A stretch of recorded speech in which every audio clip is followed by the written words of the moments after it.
आंखों वाली परी। राजकुमार देवांश और नीलम परी के विवाह के बाद कुछ ही सालों के बाद उनके यहाँ एक पुत्री का जन्म हुआ। पूरे राज्य में बहुत बड़ा उत्सव मनाया गया। परी लोक से आई सभी परियों ने बच्ची को ढेरों आशीर्वाद और उपहार दिए।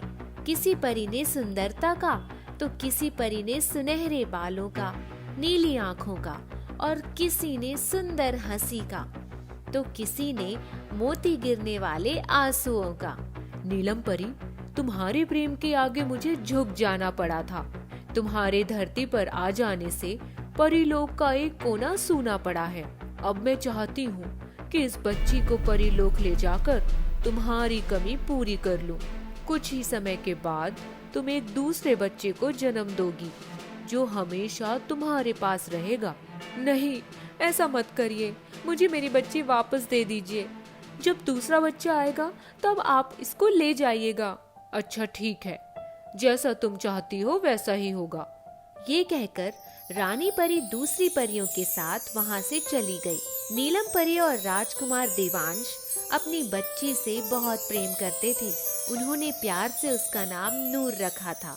जब वह 2 महीने की हुई तभी एक दिन, राजकुमार देवांश, ये देखिए, नूर जब मुस्कुराती है तो उसके मुंह से फूल झड़ते हैं और रोती है तो उसकी आंखों से मोती बरसते हैं। ऐसा अद्भुत और अनोखा संजोग तो मैंने ना सुना है और ना ही देखा है। नीलम, ये तो वैसे भी परीलोक के अलौकिक आशीर्वादों वाली बच्ची है। इस बच्ची के ऐसे अद्भुत गुणों के बारे में किसी भी दासी, दास या बाहर वालों को पता नहीं चलना चाहिए, वरना लालच में आकर कोई इसे उठा ले जाएगा। हाँ, मैं तो इसकी आंखों से गिरा हर मोती संभाल कर मखमली कपड़े में रख देती हूँ। पर वो दिन सोचकर सिहर जाती हूँ कि जिस दिन परीलोक से रानी परी इसको लेने आ जाएंगी, उस दिन क्या होगा। नीलम, हमें उसका कोई उपाय सोचना होगा।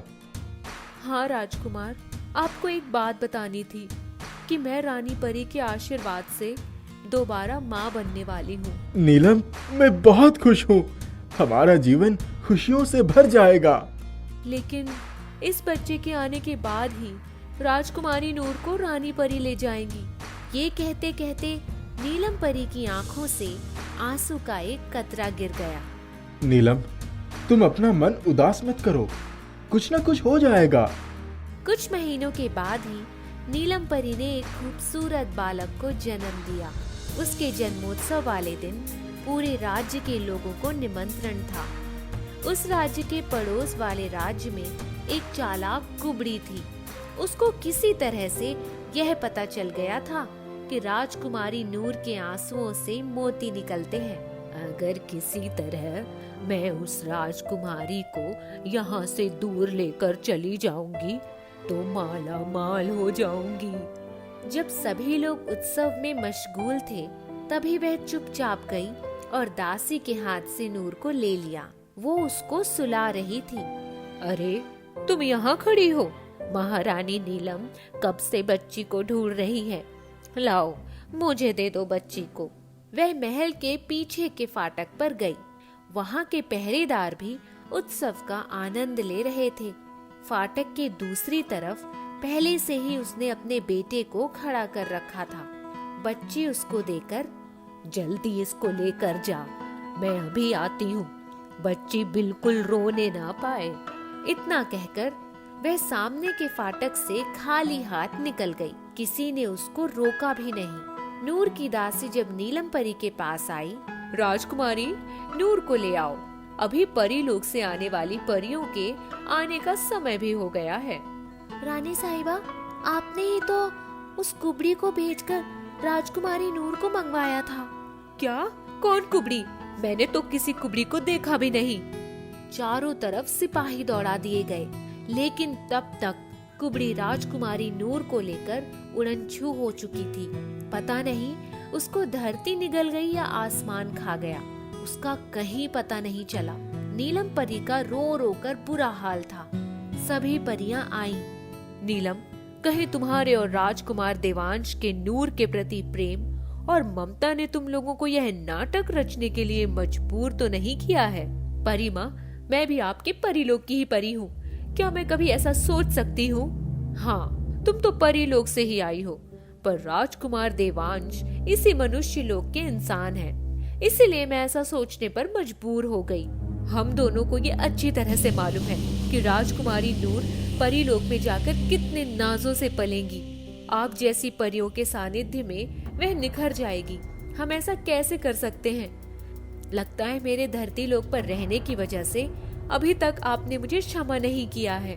अच्छा, तुम रो मत। राजकुमारी नूर जहाँ भी होगी हम उसे ढूंढ निकालेंगे। रानी परी, आप शीघ्र ही अपनी दिव्य शक्तियों से पता करके बताइए कि नूर कहीं सुरक्षित जगह पर है या नहीं। रानी परी महल के एक कमरे में गई।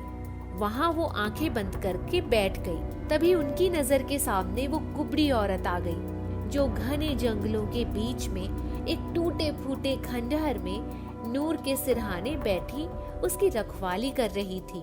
रानी परी ने नीलम परी को बुलाया। नीलम परी, हमें बहुत जल्दी यहाँ से निकलना होगा, वरना वह चालाक कुबड़ी हमारी नूर को नुकसान पहुँचा सकती है। रानी परी, मुझे क्षमा करें, मैं भी आपके साथ चलना चाहती हूँ और स्वयं उस कुबड़ी को सजा देना चाहती हूँ। नीलम, तुम महल में ही रहो।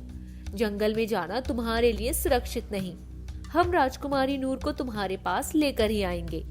तुम राजकुमार का ध्यान रखो। यह कहकर रानी परी अन्य परियों के साथ अपने उड़न खटोले पर बैठी और चली गई। उड़न खटोला जैसे ही घने जंगलों में पहुंचा, घनघोर घटा छा गई। बिजली चमकने लगी। पूरा जंगल कांप उठा। सारे पशु पक्षी अपने अपने स्थान पर दुबक कर बैठ गए। उड़न खटोले की आवाज सुनकर कुबड़ी उस खंडहर से निकलकर बाहर आ गई। जैसे ही उसने उड़न खटोले को देखा, वहाँ से बच्ची को लेकर जंगल में भागने लगी। रानी परी उसके पास पहुँच गई। उसने अपनी जादुई छड़ी घुमाई। अब तुम कहीं नहीं जा सकती हो। मैं तुम्हें श्राप देती हूँ। लालच में आकर तुमने नीलम परी की ममता से छल किया है। अब तुम और तुम्हारा बेटा इस घने जंगल से कभी बाहर नहीं निकल सकते। ऐसा मत करो, मैं भटक गई थी, मुझे श्राप मुक्त कर दो। ये सब गलत काम करने से पहले सोचना चाहिए था। ऐसा कहकर वो बच्ची को लेकर उड़न खटोले पर बैठ गई और नीलम परी के पास आ गई। ओह परी माँ, मैं आपका ये एहसान जिंदगी भर नहीं भूलूंगी। आपने मेरी नूर को मुझे वापस देकर मुझ पर बहुत बड़ा उपकार किया है। नीलम, मैं तुम्हारी ममता और प्यार के आगे दोबारा नतमस्तक हो गई। अब मैं कभी नूर को नहीं ले जाऊंगी। ये हमेशा तुम्हारे पास रहेगी। मैं भूल गई थी कि तुम परीलोक में नहीं बल्कि मनुष्य लोक में हो, जहाँ कदम कदम पर धोखा, फरेब, षड्यंत्र करने वाले रहते हैं। मैंने तुम्हारी अद्भुत शक्तियाँ पहले ही तुम्हें वापस कर दी थी, परंतु ये लो अपनी सितारा छड़ी लो। ये तुम्हें कुबड़ी जैसे षड्यंत्रकारी लोगों से बचने में मदद करेगी। मैं कभी कभी तुम सबसे मिलने आऊंगी। ऐसा कहकर रानी परी ने राजकुमारी नूर को नीलम परी की गोद में पकड़ा दिया और वहाँ से चली गई। जादुई कस्तूरी। राजा उदय प्रताप और रानी सौदामिनी की कोई संतान नहीं थी। रानी हर वक्त इसी चिंता में लीन रहती। एक दिन जब राजा जंगल में शिकार के लिए जा रहे थे, तब उन्होंने कहा, रानी सौदामिनी, आज तुम भी हमारे साथ शिकार पर चलो, तुम्हारा दिल बहल जाएगा। रानी को बचपन से ही शिकार पर जाने का बहुत शौक था। वो अपने पिता के साथ ही शिकार पर जाती रहती थी। राजा उदय प्रताप के इस प्रस्ताव को उन्होंने स्वीकार कर लिया। नियत समय पर वे लोग शिकार के लिए निकल गए। जंगल में जाते जाते वे लोग बहुत दूर चले गए, पर कोई शिकार नहीं मिला। दोपहर होने को आई थी। दोनों का थकान से बुरा हाल था। धूप बहुत तेज थी और गर्मी भी बढ़ गई थी। चलिए महाराज, वापस चलते हैं। तभी अचानक आसमान काले मेघों से घिर गया और मूसलाधार वर्षा होने लगी। इतने में उन्होंने देखा कि एक हिरन शायद बारिश से बचने के लिए एक झाड़ी में आकर दुबक गया। राजा की नजर जैसे ही उस हिरन पर पड़ी, उन्होंने तीर चलाना चाहा, पर रानी ने उनका हाथ पकड़ लिया। नहीं नहीं, किसी निर्दोष को मत मारिए। देखिए, वो बेचारा अपना रक्षा के लिए किस तरह से भयभीत और सहमा हुआ है। तुम्हें क्या हो गया है? तुम तो शिकार की इतनी शौकीन थी। हाँ, लेकिन उसके निर्दोष आंखें न जाने क्यों मुझे रोक रही है। राजा ने तीर वापस रख लिया। ठीक है, थोड़ी बारिश रुक जाए तो वापस चलते हैं। तभी उन्होंने देखा कि वो हिरन चुपचाप उनकी तरफ ही आ रहा है। राजा को बहुत आश्चर्य हुआ। सौदामिनी, वो तो इधर ही आ रहा है। इतनी तेज बारिश में वो भागता हुआ क्यों आ रहा है? आपने हमको मार क्यों नहीं दिया? राजा उसकी बात सुनकर अवाक हो गए। परंतु तुम क्यों मरना चाहते हो? क्या करूं? मेरे बच्चे और मेरे पति को एक पहेलिया पकड़ कर ले गया है। मैंने उससे बहुत विनती की कि उन्हें छोड़ दे, पर उसने नहीं छोड़ा। मैं मर गई होती तो अपने परिवार का वियोग तो ना सहना पड़ता। रानी ने उसे अपने घोड़े पर आने को कहा। राजा ने उसे घोड़े पर चढ़ा दिया और कहा, चलो, कहाँ है तुम्हारा परिवार? हम उसे ढूंढेंगे। हिरनी रानी के पास बैठ गई। तब तक बारिश भी बंद हो गई थी। वे लोग जब उस बहेलिये के पास गए तो वो सभी हिरणों को रस्सी से बांधकर और घसीटकर एक गुफा में लेकर जा रहा था। ठहरो, इन हिरणों को छोड़ दो। बहेलिये ने राजा उदय प्रताप को देखते ही उन हिरणों की रस्सी छोड़ दी, लेकिन हाथ जोड़कर बोला, हुजूर, मेरी यही रोजी रोटी है। इनको छोड़ तो दिया, पर अपना और अपने परिवार का पेट कैसे पालूंगा? तुम उसकी चिंता मत करो। आज से तुम हमारे राज्य में काम करोगे। तुम्हें हर महीने उचित पगार मिल जाएगी। बहेलिया बहुत खुश हुआ और राजा से क्षमा मांगकर चला गया।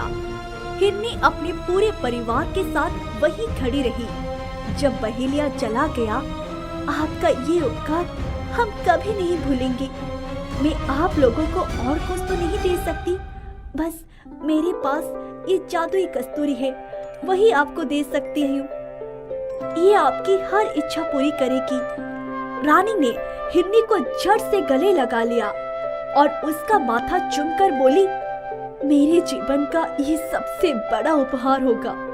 तुम्हें पता है, मेरी कोई संतान नहीं है। हमारी शादी को 7 बरस बीत गए हैं। इस जादुई कस्तूरी से मैं अपने लिए संतान मांगूंगी। जब मेरे यहाँ कोई संतान होगी तो तुम अपने पूरे परिवार के साथ आना। मैं हमेशा इसी झाड़ी में रहती हूँ। आप मुझे खबर दिलवा दीजिएगा। वैसे भी जो दूसरों का दुख दर्द समझता है वो कैसे दुखी हो सकता है? आपकी इच्छा जरूर पूरी होगी। राजा और रानी महल वापस आ गए। कुछ ही महीनों बाद उनके यहाँ राजकुमार सिद्धार्थ का जन्म हुआ। बहुत बड़ा उत्सव हुआ। हिरनी भी अपने परिवार के साथ आई थी। राजा रानी के वे विशेष मेहमान थे। बहेलिया ने जब देखा कि एक साथ 4 हिरन आए हैं, तब उसके मन में लालच आ गया। उसने सोचा, नौकरी तो है ही, इनमें से नर हिरणों को मारकर उनकी कस्तूरी से मुझे बहुत दौलत मिल जाएगी। लालच इंसान को अंधा बना देती है। वो उन हिरणों के पास जाकर जैसे ही खड़ा हुआ, हिरनी सतर्क हो गई। रानी, हमारी जान को खतरा है। रुको, तुम लोग यहीं रहोगे, कहीं नहीं जाओगे। हमने अपने बगीचे में तुम सबके रहने का इंतजाम किया है। पीछे एक रास्ता है, उस रास्ते से जब चाहो जंगल भी जा सकते हो। हिरनी ने उस बहेलिये की तरफ देखा तो वो वहाँ से जा चुका था। बहेलिये के मन में मेल है, वो हमें इतनी आसानी से नहीं छोड़ेगा। तुम लोग निश्चित रहो। रानी ने तुरंत राजा उदय प्रताप सिंह को सब कुछ बताया। राजा ने उसी समय ऐलान किया, अगर इन हिरणों को किसी ने नुकसान पहुंचाने की कोशिश की तो उसे आजीवन कारावास दिया जाएगा। ये हिरण का परिवार हमारी सुरक्षा में है। बहेलिया समझ गया कि उसकी दाल गलने वाली नहीं है। उसका लालच सबने पकड़ लिया था। अगर हिरणों को कुछ भी होगा तो उसे नाहक करवास की सजा भुगतनी पड़ेगी। बहेलिया समझ गया कि वो राज्य में ज्यादा दिन टिक नहीं पाएगा। हिरन राजा के ही बाग में रहने लगे थे। राजकुमार बाग में सारे दिन हिरन और उनके बच्चों के साथ खेलते खेलते ही बड़े हो रहे थे। अब वो समझदार हो गए थे। एक दिन बहेलिये ने मौका देखकर एक हिरन को दबोच लिया और उसको बोरे में भरकर अपनी कोठरी में लेकर चल दिया। हिरनी हमेशा बहेलिये की तरफ से आशंकित रहती। उसने थोड़ी देर हिरन को नहीं देखा तो तुरंत रानी के पास पहुंच गई और रानी ने अपने सिपाहियों को आदेश दिया कि पहले बहेलिये को ढूंढे, उसी को पता होगा कि हिरन कहाँ है। सिपाही जब बहेलिये को ढूंढते हुए उसकी कोठरी तक पहुँचे तो वो हिरन को मारने के लिए अपना चाकू तेज कर रहा था ताकि एक ही झटके में उसका काम तमाम हो जाए और वो कस्तूरी निकालकर यहाँ से भाग जाएगा। सिपाहियों ने उससे पूछा हिरन कहाँ है, तब वो आनाकानी करने लगा, लेकिन हिरन जिस बोरे में था उसके हिलते डुलते देखकर सिपाहियों ने तुरंत उसे खोल दिया और बहेलिये को पकड़कर राजा के सामने पेश कर दिया गया। राजा ने उसे आजीवन कारावास की सजा सुना दी। हुजूर, ये कहाँ का कानून है कि एक हिरन को मारने की इतनी बड़ी सजा मिले? हाँ, तुमने जो भी किया उसकी यही सजा है। वो हिरन भागता हुआ अपने परिवार के पास जा पहुंचा। राजकुमार ने सुना तो उनका मन बहुत दुखी हो गया। दूसरे दिन वो किसी सोच में डूबे बैठे थे, तब तक रानी सौदामिनी आ गई। उन्होंने राजकुमार सिद्धार्थ से बताया कि कैसे वे हिरन उन्हें मिले थे और उन्होंने ही जादुई कस्तूरी दी थी जिससे उन्होंने राजकुमार सिद्धार्थ को मांगा था। राजकुमार सिद्धार्थ बोले, माँ, मुझे भी दिखाओ ना, वो कस्तूरी कहाँ है? मुझे भी उससे कुछ मांगना है। रानी सौदामिनी राजकुमार सिद्धार्थ को लेकर महल के भीतर गई और वहाँ अलमारी से डिबिया निकाली। राजकुमार सिद्धार्थ ने डिबिया हाथ में लेकर खोली। हे जादुई कस्तूरी, इन सभी हिरनों को इंसान में बदल दो। राजकुमार सिद्धार्थ के इतने कहते ही चारों हिरन माता पिता और बेटे बेटी में बदल गए। राजकुमार और राजा रानी बहुत खुश हुए। उन्होंने उस लड़की का नाम कस्तूरी और लड़के का नाम कौशल रख दिया। राजकुमार को 2 दोस्त मिल गए थे। वे तीनों साथ साथ घुड़सवारी करते, तीर धनुष चलाना सिखाते, हर जगह साथ साथ ही घूमते फिरते। कुछ बरसों बाद राजकुमार सिद्धार्थ के उसी कस्तूरी से शादी हो गई। दोनों परिवार बहुत खुश थे। जादुई कस्तूरी ने सबके जीवन में खुशियाँ भर दी थी।